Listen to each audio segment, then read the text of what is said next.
Hey y'all, Coach Inthefight here, guys. Stacy with me. Shalom. And a lot of people are getting ready for Second Passover. Right.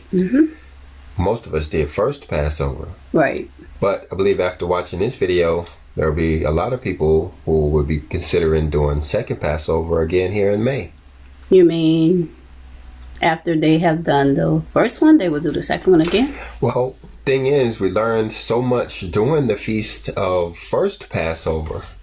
Right. So many revelations came out during that week. Like, for instance, this one we're looking at here in the great book of True Life, Teaching 1, verse 16, which talks about what the bread and the wine of Passover actually is, what it means.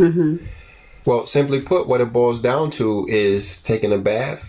And actually, the scripture says to wash your feet, praying and reading the scripture. Really? So that's all? Well, as it turns out, that's what we're reading here. The bread is the scripture, and the wine is the essence that we find in the scripture. If you think about it, like back in the old days with Moses, they actually had a lamb they had to sacrifice. Right. Well, inside of that lamb was his blood. And anybody who ate that lamb would have also consumed that blood. Right. Well, today, that lamb is the scripture. We have the scripture now. We don't have to use a lamb. We actually have the word itself, which is the Bible or the scripture. And inside that scripture is the essence. Okay. And so anybody who reads or consumes that scripture can expect to have that divine essence put on them. And that's what Passover is really all about.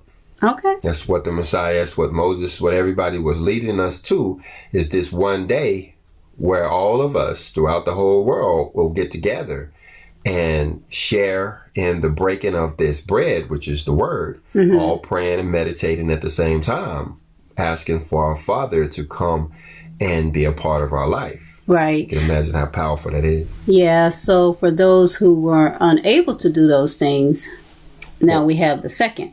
Yeah, or didn't know. Right. Some people didn't know.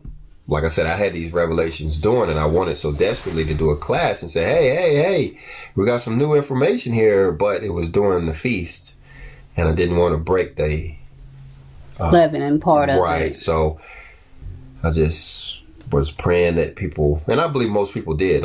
Most people would have spent the day reading the scripture. But in all of my Passovers, I don't think I spent everyone reading the scripture. Some of them, I just got the leavening out of the house, and that was about it. Most of them. Well, and that's why we're doing this class, because we really need to know what it's about. And it's not just getting the leavening out, but it's actually getting that unadulterated scripture in. That's important. So we could miss out if all we do is get the leavening out of the house and don't actually clean ourselves up and go through this communion of this bread and this wine, this scripture and this divine essence. We could actually miss Passover. And I'm afraid some people did.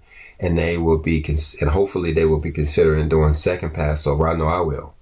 It will be sort of like cleaning the outside and not cleaning the inside, sort of like that. Right, exactly. Taking care of the outside and not taking care of the inside. That's a great example. And with that, I'm going to go ahead and close this video out. Shalom.